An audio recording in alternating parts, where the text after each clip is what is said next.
Being an artist means you are a sponge to your environment. And when I create pieces, it is my goal to create images that are positive representations of who we are.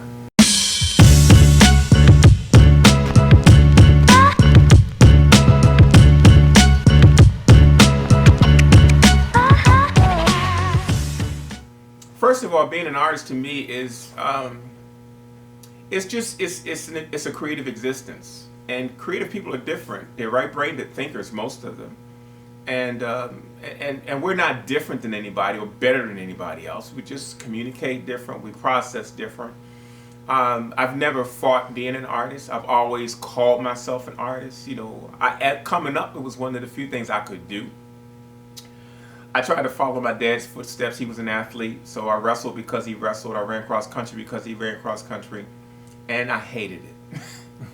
But art, the funny thing about art was my dad was so frustrated. He was born in 1945, and you're talking about the 70s and the 60s. There was no outlets for black artists when my father was trying to be an artist. And so I think he really didn't want me to have the frustration he had, so he was trying to really kind of trick me out of doing it. He was very critical. He sometimes he made me feel pretty defeated doing it. Later in life, my dad was my biggest fan, but my developmental years, I think he didn't want me to share his frustration, so he basically wasn't very supportive during that period of time. And luckily, my mother was just the opposite, and so she never gave me any drama, never made me feel like I was pitted against myself. Neither one of them made me feel pitted about myself, and neither one of my parents tried to steer me away from my dream. They were very supportive of the dream. My dad just had this thing that he had no outlet, so he was worried about what was going to happen to me.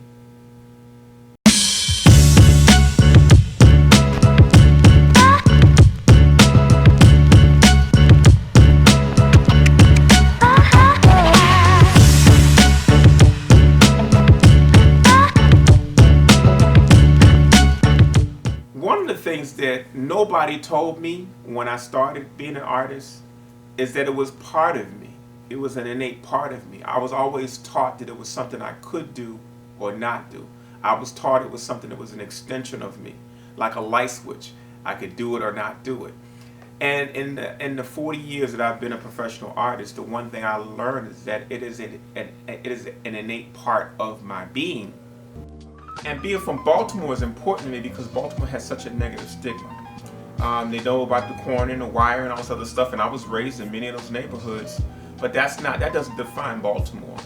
Baltimore is a hidden jewel. There's so many wonderful artists have come from this one area. So this piece right here was a piece that was done for City Hall, Baltimore City Hall. They did an exhibition. They wanted everybody to do something that was a theme of Baltimore. And at that point, I didn't have anything that pertained to Baltimore in my portfolio. So I created this kind of an homage to the old, crab feast we used to do back in the hood. See, you got the Baltimore skyline in the background. And so I like to do pieces that kind of are reminiscent of Baltimore because, there's not a lot of Baltimore art out there.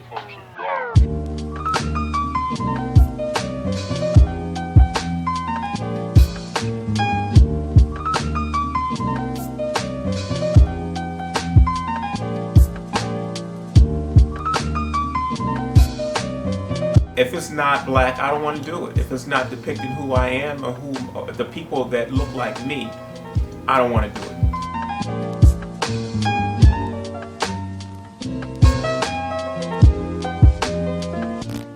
So my black and white pieces touch on subjects that really happened in history. I have one piece that talks about Hurricane Katrina and the experience between how the media was covering this black guy in the water waiting, and they called him a looter, and they called him a refugee. But then when the white people were waiting, they were survivors and evacuees. During Hurricane Katrina, the media started using words like looter, survivor, refugee, and evacuee. But they got flack for using the word looter because they would use it to describe black people that were, if you saw a black person in the water trying to get to a destination, they referenced him as a looter, but if it was a white person in the waterway, then he was a survivor. And so this piece right here really speaks to that duality, what gives people the audacity to assume that because a black person is in the same position as a white person, that we would automatically become the looters. And so I picked a image of the guy that I saw depicted in the feature, and made it into a painting.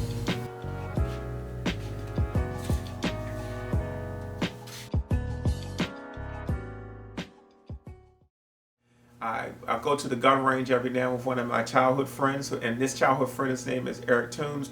Eric Toombs was the one person who single-handedly got me into drawing, because we used to draw from Marvel Comics in his bedroom when we were kids.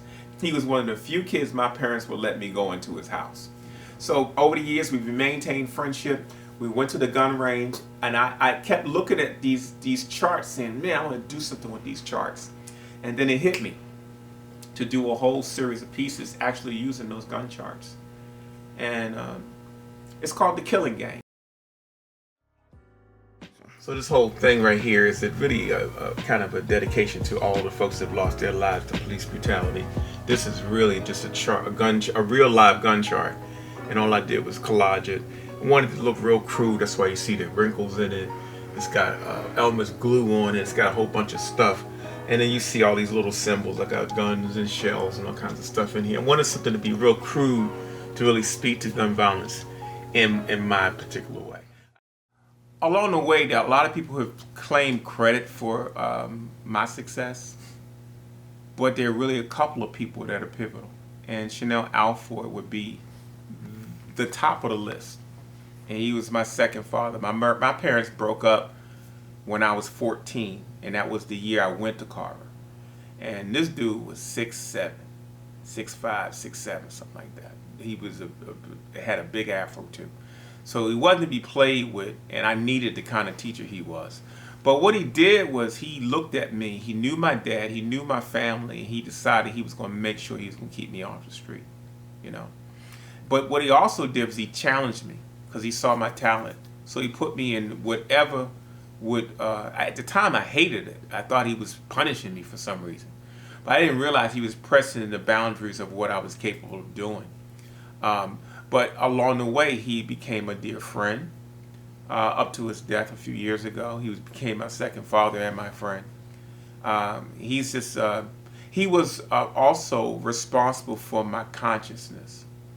This man made me read a book by Ivan Van Sertima and Dr. Ben at 14 years old. And I had other than the school books that I had and the history that I was taught, I had never heard an Afrocentric viewpoint on anything, you know?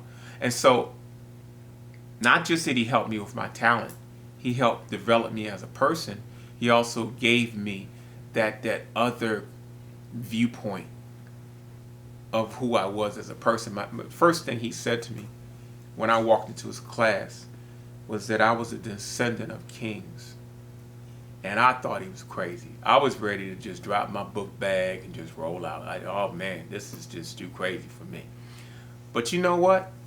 I'm glad I had him as a teacher, because I think it really armed me in a way that I couldn't be armed at that stage of my life with my mother and father just breaking up. And he knew I was just one heartbeat away from being on the streets. And he saved me.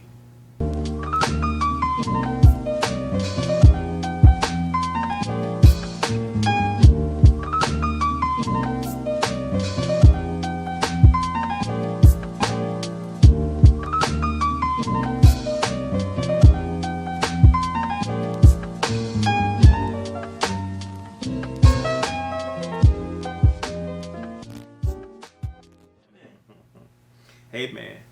The funny thing about our education is it's so twisted. If you think about it, most of my knowledge of myself came after college. That's messed up that I didn't get it in my school years. I never forget I was in an Egyptian art class, and I was pretty enamored with Egyptian art. It just amazed me. And you know what? They never mentioned the word Africa one time in that class. they would point out the darker figures and twist it. You know, I'm gonna tell you something embarrassing. I was in college and didn't know that Egypt was in Africa. Now, mind you, I had an Afrocentric teacher, but it still never meshed because of the way they present Egyptian art and Egyptian artifacts and Egyptian history. I got this piece right here with Africa in the center. It was actually done for the Association of Black Psychologists. I got the parents looking towards the future and the child looking towards the past.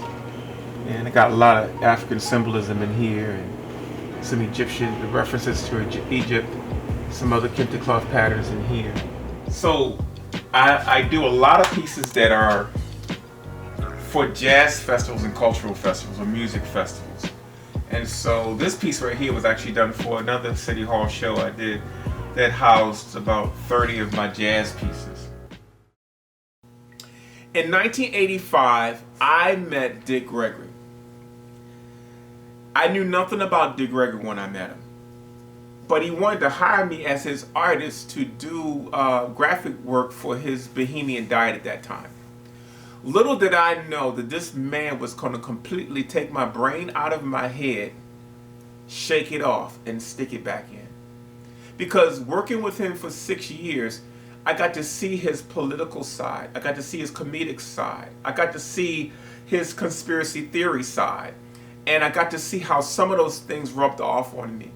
He taught me not to just look at what's on the media and digest it. He taught me not to just read one source and digest it. He taught me to be peripheral in taking in my information and then making a decision on where I sat in it, whether it was crazy or not.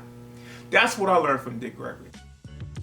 So this piece right here is kind of different for me in that this whole piece was actually created in the computer. It was one of the first computer pieces that I did purposely to see how close I can get it to look like my paintings. So I did it in a couple of steps. All of the white lines I actually did with ink. All the areas where you see fabric are actually real African fabric. And then all the other, that background was actually painted by hand. And then I composed everything in the computer to make it look like one of my regular paintings. I did another piece called Emmett Till. It's a play on the word Emmett Till. And basically what it is, the woman that accused him of flirting with her later told everybody that she lied. So you're telling me Emmett Till, the story of Emmett Till, everything that happened with him, how he was a catalyst to the civil rights movement with the death, and his mother decided to leave his casket open. You're telling me that that whole horrible, traumatic piece of history was from a lie. So Emmett Till, the word still is there because this is still going on today. This country is for real. It's a terrorist country because they do terrorist acts all the time. But they call it something different when they do it to black people. And I can't erase that from my psyche when I'm painting. It shows up in all the things I do.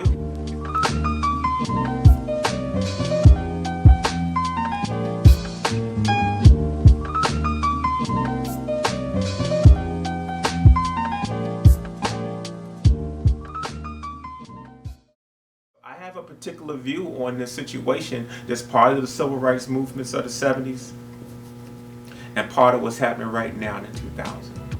It's all the same game. The question is, how long are we going to tolerate it before it really blows up? And it's getting ready.